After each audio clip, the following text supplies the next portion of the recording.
Paramashivoham. Om Nityananda Paramashivoham.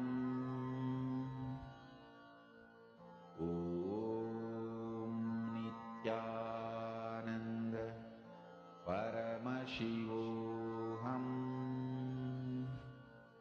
Om Nityananda Paramashivoham. Om Nityananda Paramashivoham.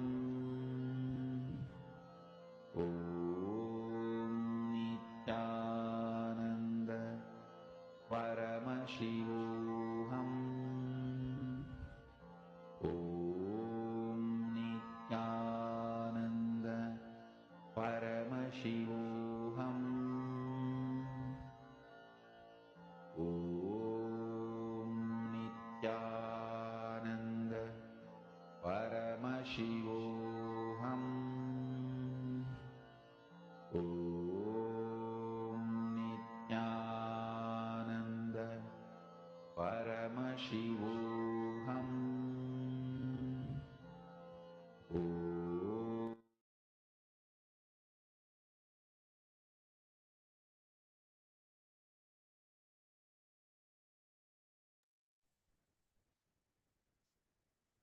In that space, you can open your eyes and measure the object that you had kept in front of you.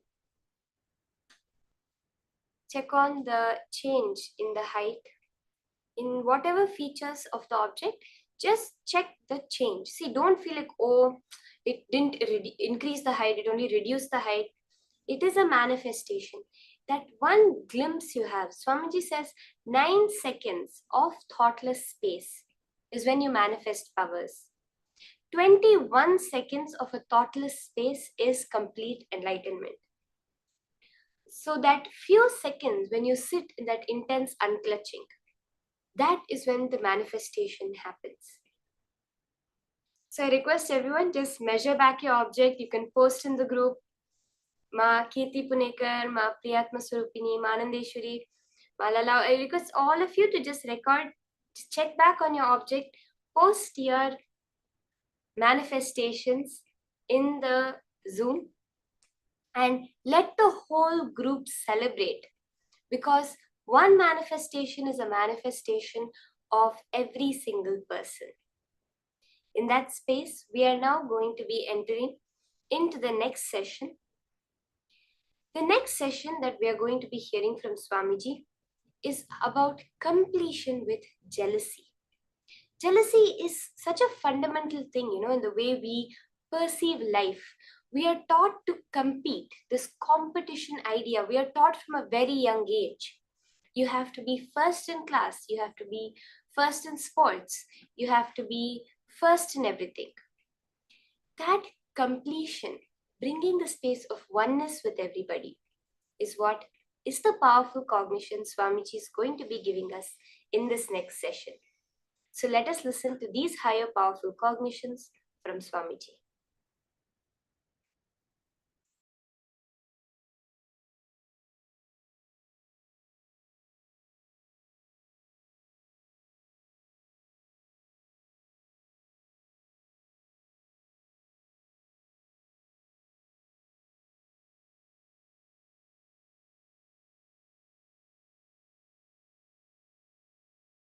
Next pattern we will work on is the pattern of jealousy and comparison. Vishuddhi chakra, throat center. The thought pattern of jealousy and comparison.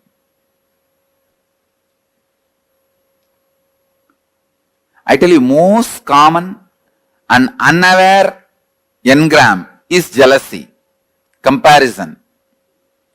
It starts again from the early childhood. When your mother says, eat well, only then you will become like your elder brother.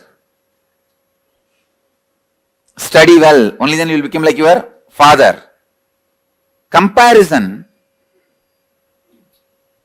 is one of the most common and most unaware engram.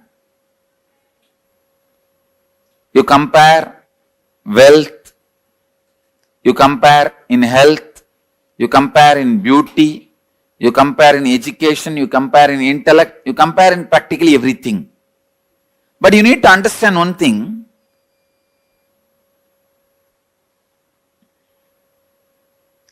God is not an engineer to do mass production.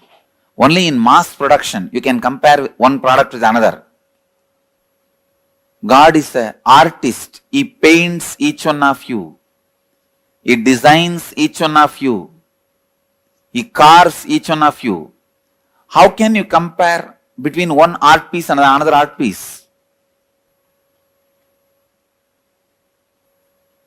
You are unique. Each one of you are unique. All of you are not equal. No. All human beings are not equal. No. All human beings are unique. It's like each human being is a unique flower. Uniqueness flowers in you. Fulfillment flowers in you when you realize your uniqueness more and more and more.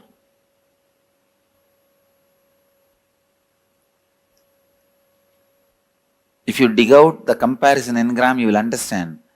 Sometimes you waste years of your life just because of comparison. Your neighbor has a big house, even though you don't need, you waste so much of your time, energy, putting it and investing it in a house. Finally, when you have that big house and are not able to maintain it, when you are not able to maintain, when you realize you don't need that big house, you feel, oh God, 8 years of my life I wasted in this. I really needed a car. I could have put little bit of money into the car. Instead, I put all the money into this house. Now I am not able to maintain.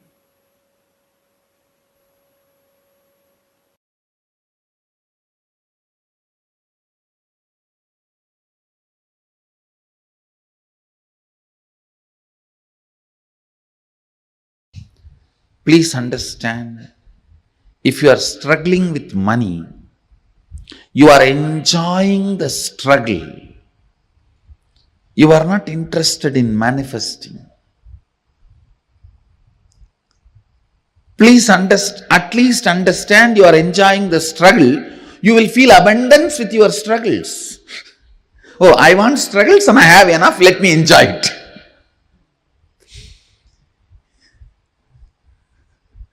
At least feel abundance.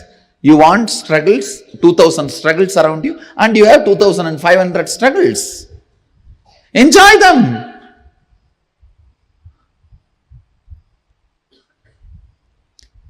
Please understand, there is no such thing as struggling with money. If you want to have struggles, you will have struggles. If you want to have money, you will have money. The people who have struggles, they want to have struggles, so they are having it. People want to have money, they want to have money, they are having it. So, decide, you want to have struggles or you want to have money, you will have it. That clarity should come to your biomemory and muscle memory. You will have what you want. Next.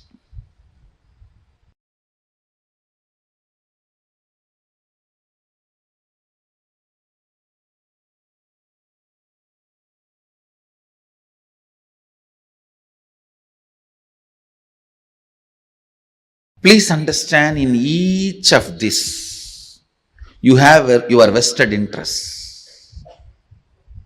Many times, you visualize in poverty, you are free from all responsibility. You just want to be free from all responsibilities and commitment. Then you constantly visualize, entertain, cherish the poor life. When it actually lands on you, you say, no, no, no, this is not what I wanted.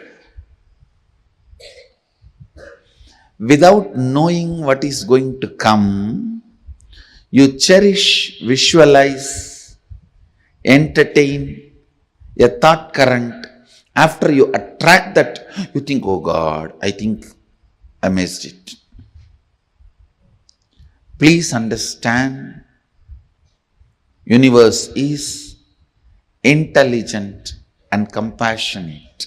It gives you only what you ask for, never anything else.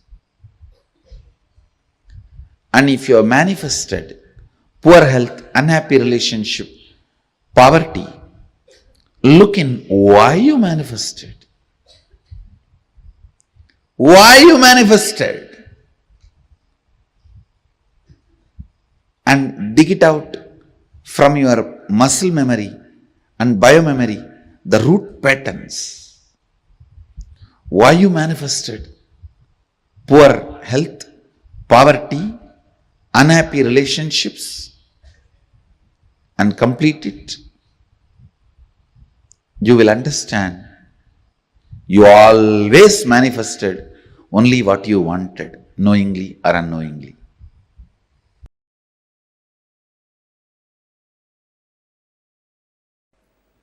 Throat center. A throat center. This throat center is blocked when there is a non-alignment between the imagination, expectation you carry about others and the others' expectation about you. Listen. Listen. When there is a non-alignment between your expectation about others and others' expectation about you, that is where the jealousy and comparison starts. Listen. You may have a superficial jealousy, superficial comparison, very superficial. Like while you are driving in a Mercedes Benz, if a BMW passes by, a superficial comparison. But those things does not affect you. The root jealousy, the root comparison which affects you is the non-alignment of your expectation and the other person's expectation.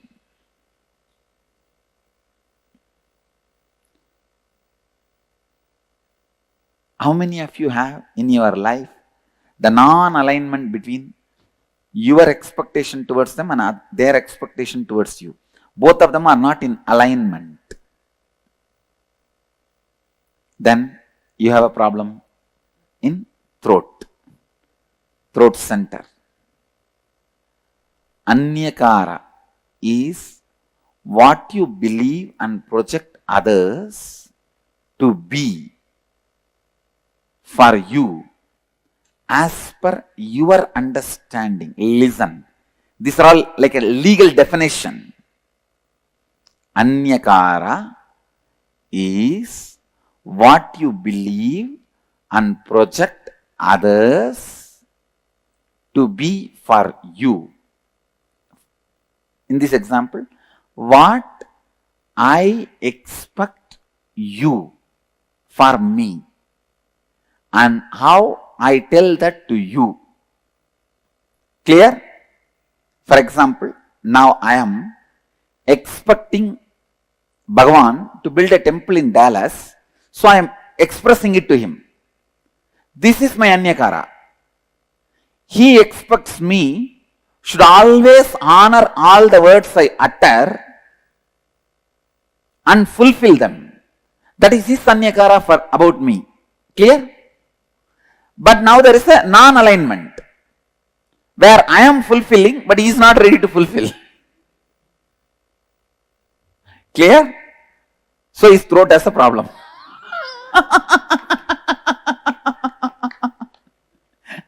Now, is there anybody who are not cognizing? But if he builds the temple and I don't honor this time keeping or what he expects from me, then I have a problem. I have to alter, transform and stretch. Clear? Here is a volunteer. What that volunteer expects from me is Anyakara about me. What I expect from him is Anyakara, my Anyakara for him. Clear? If I fulfill his expectation and he does not fulfill my expectation, his Vishuddhi has a problem. If he fulfills my expectation and I don't fulfill, my Vishuddhi has a problem. Clear? So always be stretching, fulfilling everybody's Anyakara with whom your life is involved. Clear? Still anybody? Not clear? Come on, come to the mic. If you complete that, you cannot fulfill his expectation, then yes, if you complete it, then no problem. then no problem. No problem. Even then, you are not expressing your capacity. You are integrated but not authentic. Understand? Now you will see. You will flourish in your business. You will flourish in your job. You will flourish in your relationships. In everything you will see, because you have decided not to give up on you. Understand? You have decided not to give up on you. Understand? You saw the live demonstration of somebody opening their Vishuddhi center. When he said he will not, his Vishuddhi was locked. The moment he decided he is going to do, his Vishuddhi opens. So I tell you, not giving up on you and others is the way to open the Vishuddhi. Don't give up on people. I demonstrated, I don't give up on him. I was very authentic with him. Even if he does not want to do, I did not force him. I just left it. But I am not going to give up on him. I am going to wait. I'll wait. And see to it, he realizes sometime. When I carry that cognition, I am going to wait. Immediately, he realizes. He realizes. So in all those moments, understand, my decision not to give up on you is the one which is pulling you up. That is the rope. That is the connection. Clear? Now, I'll repeat. My expectation about the other person is my Anyakara about him. The other person's expectation about me is that person's Anyakara about me. When there is a non-alignment between these two, Vishuddhi has a problem. Who fulfills it as flowered Vishuddhi? Who does not fulfill as a collapsed throat center?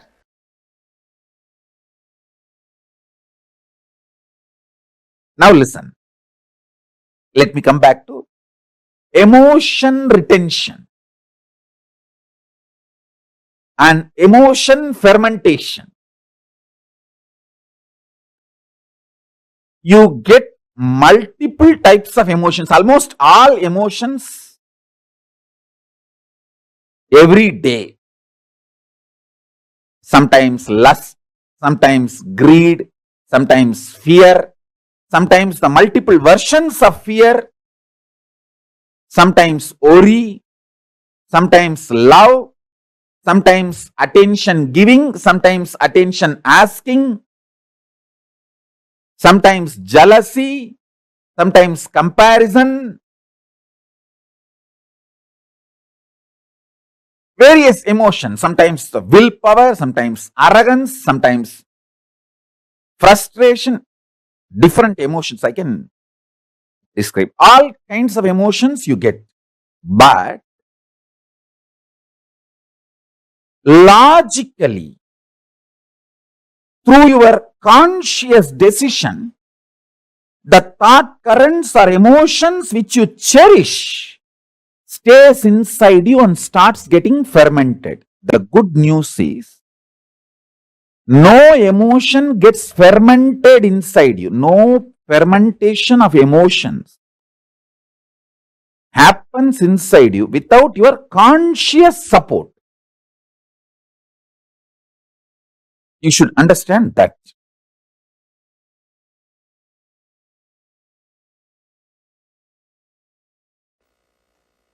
Please understand, I am talking a practical science. Listen. I am giving you the essence.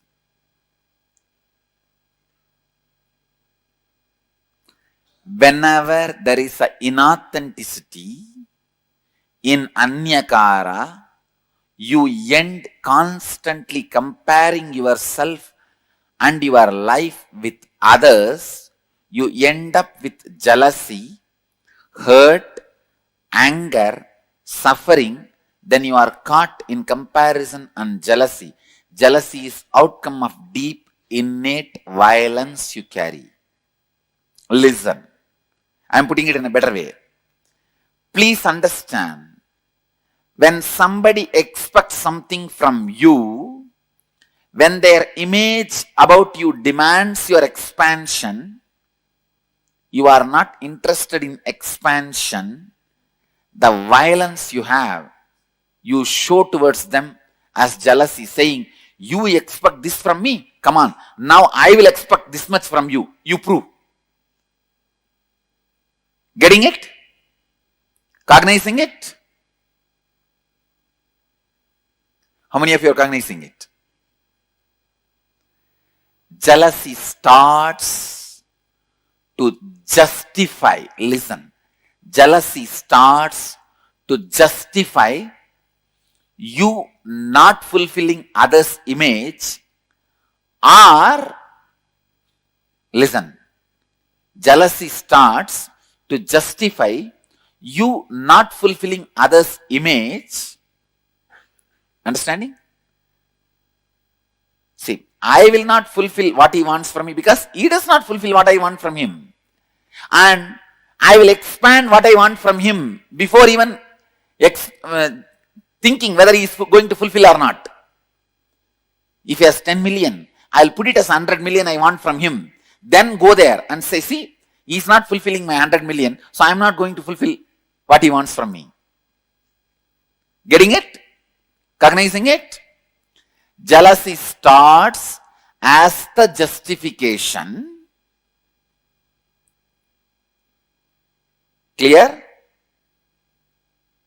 Then it becomes a violence to declare your supremacy.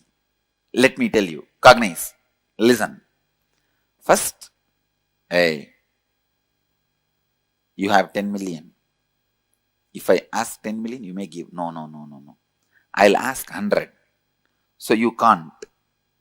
So now, because you are not fulfilling, I can justify why I am not fulfilling.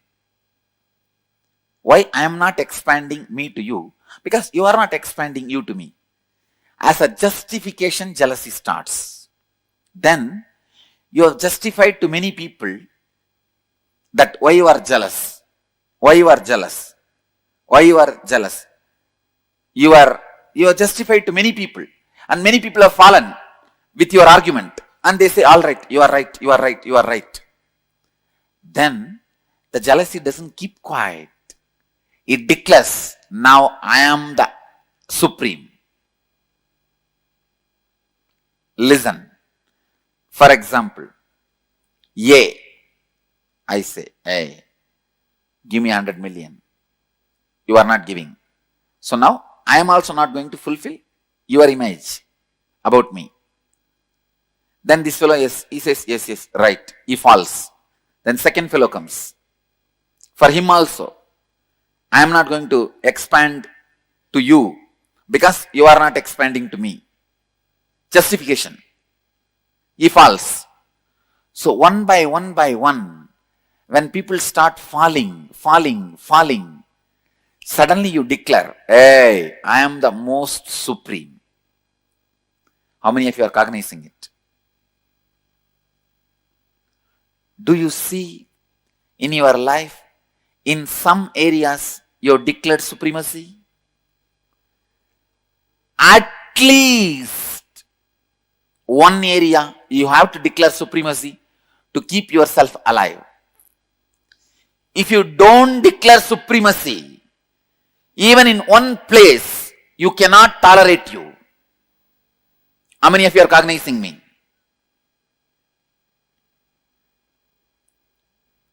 Clear? Where you declared supremacy is the root jealousy suffering pattern with which you are struggling. Listen, look in and verify at least 2 situations that happened in your life where you experienced jealousy and used it as a justification mechanism. Means, he is not fulfilling, why should I fulfill? I am justified. Some way. And look in and identify, write down how this jealousy became a defending mechanism, defending you from your own inauthenticity. When you are not coming for morning yoga, you say everyone is not coming, then what is the wrong? Nothing wrong. I also don't need to come. This is the level of the human awareness. I tell you, even the collective consciousness theory is nothing but your justification of jealousy, saying that everybody is like that only. I was also like that. And the third, look in and identify and write down how your defending mechanism protected your inauthenticity and how you declared supremacy of your inauthenticity.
I think this is one of the most perfect ever, liberating ever description, revelation that someone can give to us on comparison and jealousy. I love this, especially the first set of clippings that we're watching. I really love that whole series because the way how Swamiji explains the issue with jealousy, what is jealousy, and how all of us are so caught up in comparing ourselves with others, and how this is actually a play of our inner image, outer image, and others' image, especially our others' image, how we not fulfilling that gap is actually creating jealousy in us. Just understanding the problem liberates us. That is exactly how I feel with this particular pattern that Swamiji was talking to us about.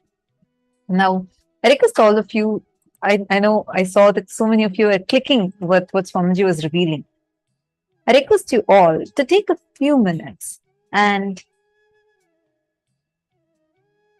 share what did you understand.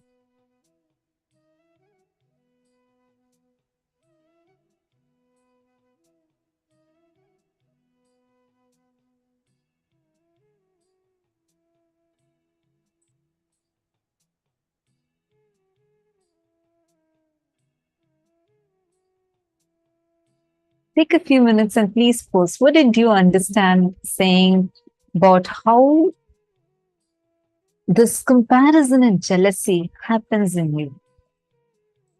Mavanithar Nagaraj, actually, that's not quite possible. Saying we need to always keep meeting with others' expectations. It's actually not quite possible. It's impossible for anyone to fulfill another person's expectation. There was actually a story how a father and a son would be walking and taking a donkey along with them, and they're going to another village. So they have to pass through a few villages to reach the other village that they're heading to. So the first time they are walking, and all of a sudden, some passerby says, "Oh, how foolish they must be! They're This dad is making the son walk while the donkey is just there right next to them. Can't they just make the son sit on the donkey and take him to the next village?" So both the father and the son hear this, and the father says, "All right, take and place the son on the donkey." Continues. And they go to the next village. And while they're walking, some villagers pass by and say, "Look how selfish the son is. Poor father is walking so long, and the son is so selfish. Only he sits on the donkey and goes. Why can't he let his father to sit instead?" So the father and the son look at each other. They exchange places, and as they continue, some more set of villagers see, "Oh God, so selfish this father is. Poor son is walking. Why can't he make the son also sit along with them and go?" So the father decides, all right, and takes the son and makes the son sit in front of him and goes on the donkey. They pass by, they go towards the next village. And in that village, people are like almost, a group of them were almost coming to hit the father and son, saying, "Do you guys have any kindness towards animals? You guys are torturing this poor donkey. You should be instead carrying this donkey and going. How are you torturing this donkey by two of you sitting on this donkey and going?" Father and son look at each other again, and this time they decide they are going to carry the donkey. So they take a long stick, tie the donkey's legs on two long sticks, hold it, and start walking. The father is in the front, the son is at the back. They both walk, walk, walk. As they are passing by, suddenly they are in a bridge and they're walking, and a strong wind blows, and all three of them fall into the river and drown. This is exactly how we are. We keep trying to fit ourselves into other people's expectations, trying to see, oh, I had to fulfill this person's expectation, that person's expectations. It's never possible. You can never fulfill everybody's expectations. Never can everybody in the world be happy about you. Tell me one person who's like that. Even who you will be thinking as your favorite celebrity would have their own set of so-called haters, trollers, whatever. Am I right? So it's not about fulfilling everybody's expectations. It is about fulfilling the anyakara the other person has for you. Now, what's the difference? We're going to understand that a little deeply, because it's impossible that you'll be able to fulfill everybody's expectations on you, but you are going to be learning about how to fulfill what the other person is having as an anyakara for you. You're understanding?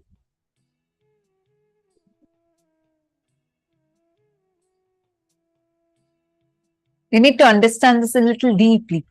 The expectations, what Swamiji is saying, this is what we understand, because usually we all understand expectations. It's okay, try to fulfill what other people, you think that this is what another person wants from me, and you go on looking at it in a very superficial way.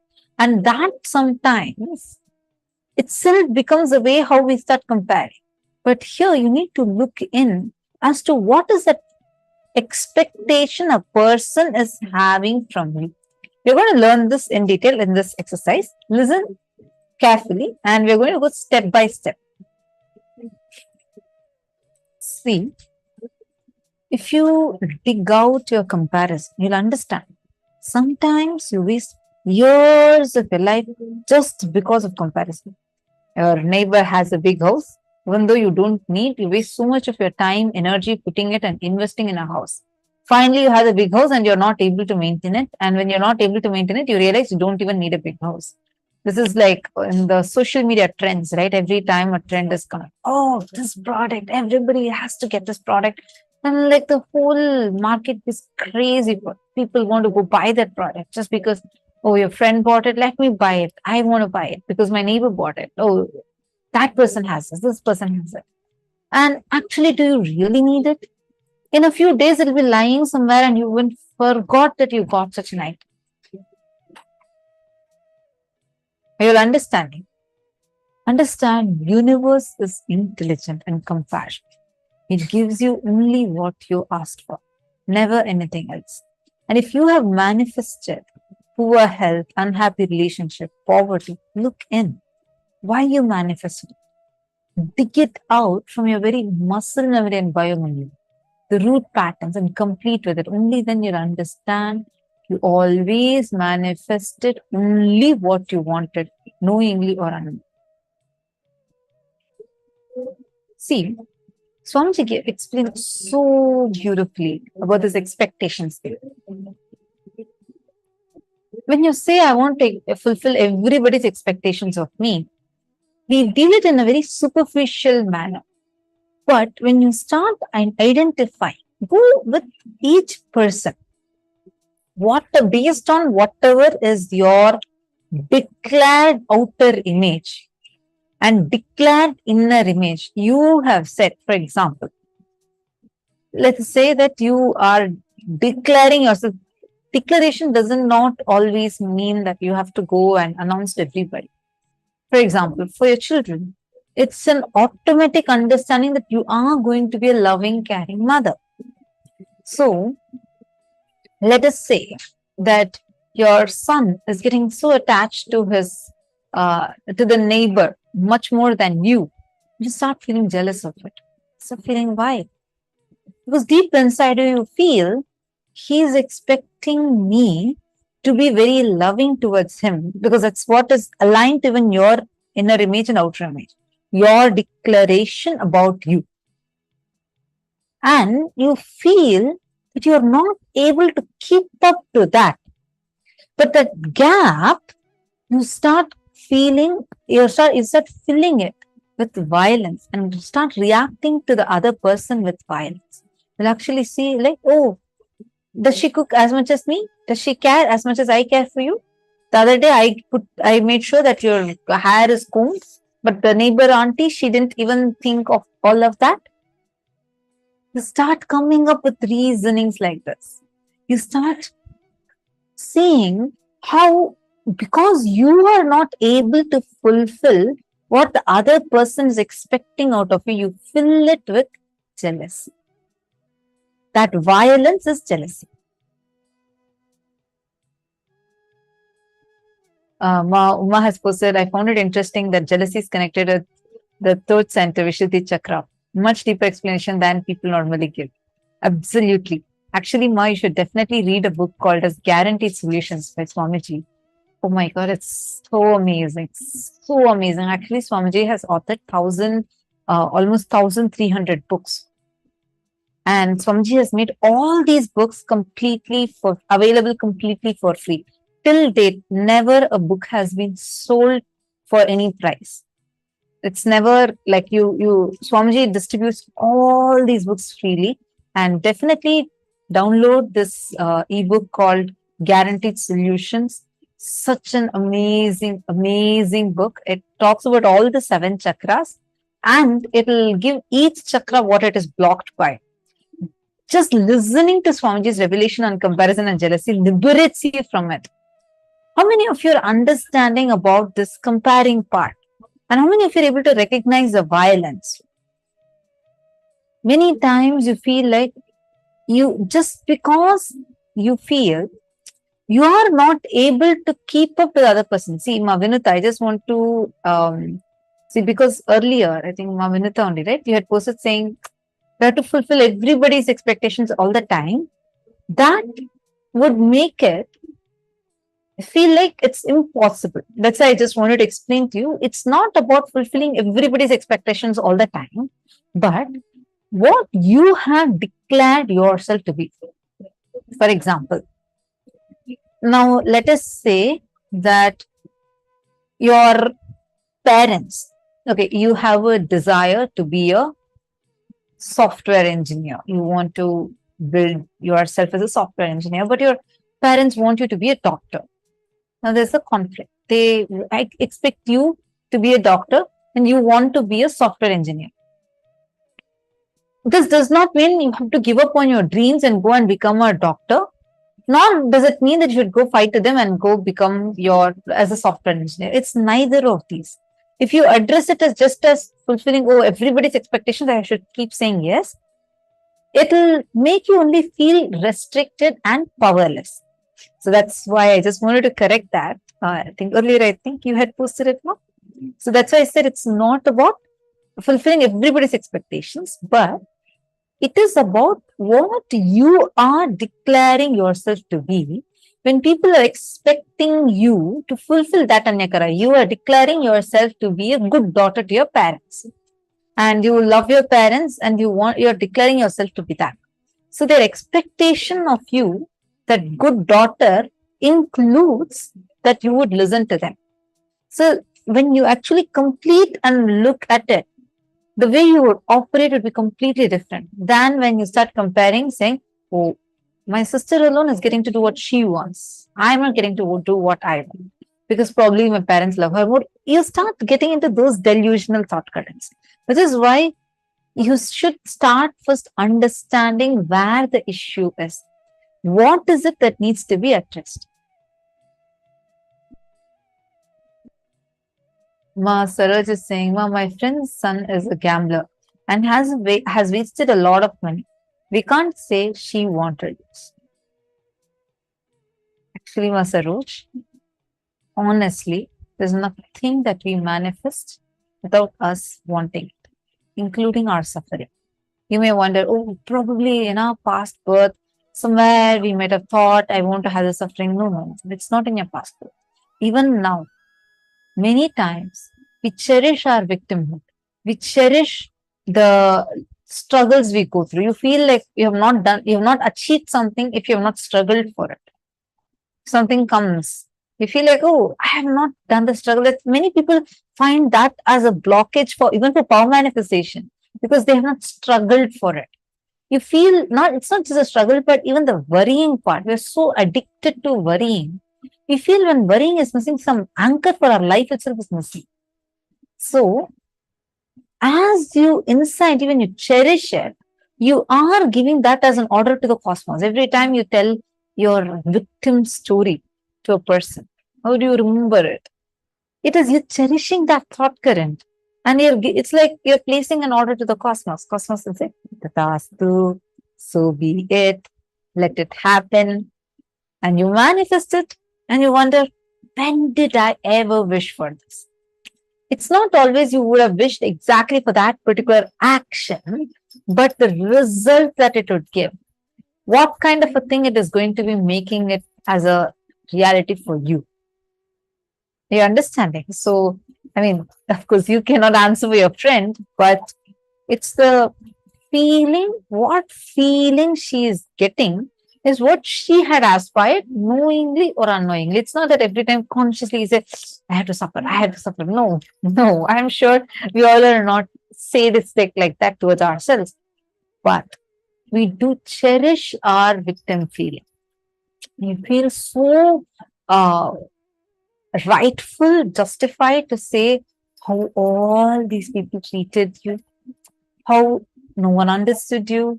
No, we all have this thing, right?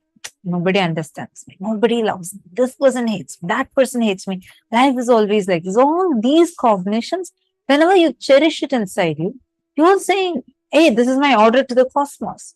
Like how when you go to a restaurant, you order food, you say, you tell the waiter you need all these items. Like that, every moment you're giving an order to the cosmos. You're placing an order, saying, give me these type of experiences again.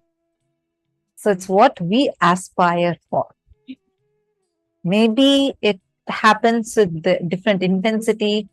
Some will become faster, some will become slower, but it is what we have ordered for. Okay, I hope all of you are catching it so far. Now, depend on three major aspects of your life when you compare yourself with others. Then write down how much of your time, energy, and money you invest just because of this. Just because your best friend or your colleague has gotten a new t-shirt or a cool dress, and you feel like an urge till the previous moment you had enough clothes, and all of a sudden your wardrobe looks empty. You feel like there's nothing that you can wear, and you go ahead and buy. See, this is exactly how these industries exploit us by trying to make us go crazy to buy, buy, buy. Like whether it's phones, gadgets, dresses, makeup, everything is like that. Ma Saroj is saying, I accept we cherish our victimhood. But in this case, she really did not want him to waste his life. I agree. There's no, see, it's not that she wants him to waste his life, but when she completes with what exact feeling she's going through, when she sees her son waste his life, she will have the intelligence to also talk to him. Maminita Nagaraj is asking, can we undo it? Yes, definitely yes. That's what we are going to be doing now. So take a few minutes and write down the impact of your comparison on your life. 3 ways in which you can express your uniqueness. These are the 4 steps. Please write them down.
Please relax.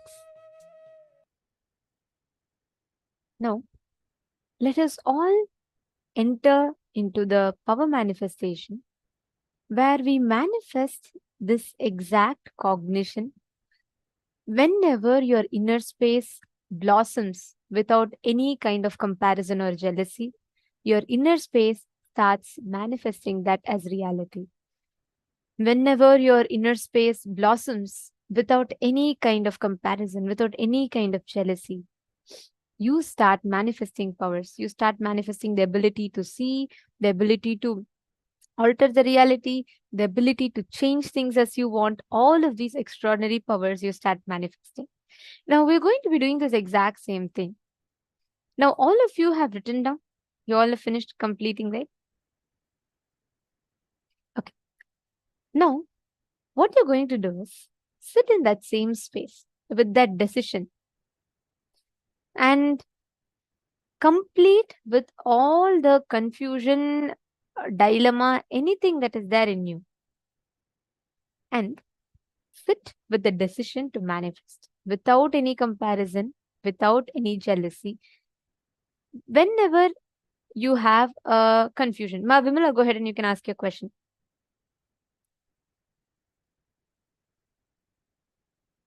See, understand, when you do not have any comparison and jealousy, you start manifesting the highest power, your uniqueness within you.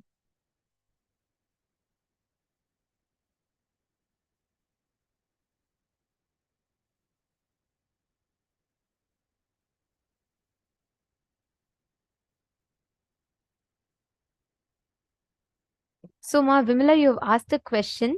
I'm seeing a question from Ma Vimala. She's asking, Ma, can jealousy arise even when we over expect from ourselves for the sake of others and develop comparisons like I did so much, but they don't care? Okay. Will something like that close the throat chakra too? Or is this pride or something different? That's okay. Very nice question. First thing, what do we mean by expectations? Just because someone expects you, let's say someone comes and tells, okay, Ma Vimala, I expect you to do Bharatanatyam now. That you fulfilling is not your responsibility. We need to be clear. When we tell expectation of others, taking responsibility to fulfill it, what do we mean by that? Whatever is your declared outer image, based on your declared outer image, others anyakara towards you. Which means, based on your declared outer image, how you have declared yourself in life, based on that, what others expect from you, that is your responsibility to fulfill it. Are you catching it? So, whatever is the conflict that you have in your inner space, you taking responsibility to fulfill others' expectations, which is as part of your declared outer image. For example, I'll give you my example. My declared outer image is what? That I am an acharya, and because I have declared myself as an acharya, I have a certain expectations that I have to fulfill. Correct? Like, for example, you all will have an expectation that I should be able to answer the questions based on what Swamiji is revealing. And maybe I am responsible to even elaborate, summarize what Swamiji is saying to facilitate the program to be available to all of you. And now, the same thing, if someone expects me to play judo or karate, I am not responsible to fulfill that. If someone is expecting me to attend to their answer, I am responsible to fulfill that. I cannot say, oh, how can you expect? No, that is not the thing. What your expectation is based on your outer image, declaration is what people have to fulfill. Okay, that is one. Second, when you over expect from others, what if we genuinely try and still fail to fulfill the expectation? You're asking, understand, when your effort is maximum, you will always see life will reciprocate. It is not about the action. Many times people want to be called friendly. They will act outside. They'll give so much of sweets. They'll say, "Oh God, it's very nice, and it's so nice to have you," etc. But inside them, they will actually be boiling. They'll be like, "Why did this person come here? I don't like this." All that. That is what life will reflect. Life will not reflect your action. Life doesn't go by your action. Cosmos has no video recording. It only has audio recording. Means it goes based on the thought currents based on which you take the actions. So understand, ma, even when you try, if you have tried your maximum, that means life will reciprocate, reflect that completion. You will never see anybody who's trying their maximum will never have jealousy or comparison. They will know and they will expect the same thing from life, and the life will reciprocate the same thing back to them. And you're asking, can jealousy arise even when we over expect from ourselves for the sake of others? Yes, that is what turns us anger. For example, you start demanding. You're very comfortable, you're earning certain amount of money, you're comfortable with your house. Let's say your friend comes and he or she makes a remark. They say, "Oh God, I thought you can accommodate an AC. I don't even see an AC in your house." That one thing will hurt you so much. You will set an over expectation about yourself. You will burn out yourself till you buy that AC. Understand, Swamiji tells, whether you buy the AC or don't buy the AC, from there itself the whole game is lost. Because even the moment you work for, just even to prove the other person wrong, you want to work, but still you're working for the other person. There itself the game is lost.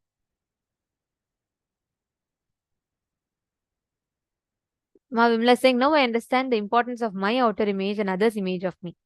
And same way, Ma Vimala, let's say you are trying, you're not able to fulfill. Start taking responsibility to complete the other person. Start taking responsibility to make sure that you're clearing that expectation from the other person, saying, "This is what I committed, this is what I'm expected to do, this is what I could do, this is what I could not do," all of that. Start with that. How you are, what expectation of yours you're holding outside, how you are holding yourself outside. That matters a lot. Understanding? Because based on your outer image, if someone is expecting too much from you, then leave it. You're not responsible or expected to fulfill it. But whatever you have declared, you are responsible to fulfill. It becomes your dharma. Just if I am declaring myself as an acharya, I cannot say, "Oh no, I can't answer your question, I don't have mood for it." Then I'm being adharmic. You're understanding? I am responsible to fulfill that. Second, whenever you set your expectation based on comparison with others, the ground is wrong. If you build a building on a shaky ground, the whole building will collapse no matter how strong material you build the building with. The foundation is wrong. Same way, whenever you say, "God, this is a trend on social media. Look at my office. All my friends are having latest release of iPhone. People are all flaunting their iPhones on their social media, and I don't have the latest one, and I don't even have an iPhone still." Just for that, you put pressure, you work, you borrow loans, and you go and buy that iPhone just so that you feel equal. Understand? The moment you start working for it, the foundation is wrong, you fail there. The platform from which you're beginning to operate itself is wrong. That is jealousy. That comes under comparison. Definitely it comes under the radar of comparison. Understanding?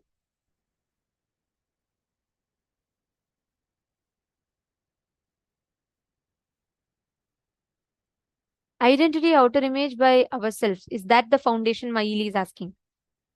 Fundamentally, your inner image is the foundation. The four images. It's like the four pillars. The roof is standing based on four pillars. Even one pillar is removed or shaky, the whole roof is shaky. It starts falling. Understanding? So all the four images are the fundamental base. Your inner image adds strength to your outer image. Your outer image adds strength to your other's image. Other's image adds strength to your life image. So all these four put together forms the foundation for your existence. That is why it's important. Right now, we are having inner image is this much, outer image is this much, others image is some other height, and life image is extremely low. How will your identity stand? It is going to be very shaky. We are responsible to bring all the four into alignment of the same. Understanding?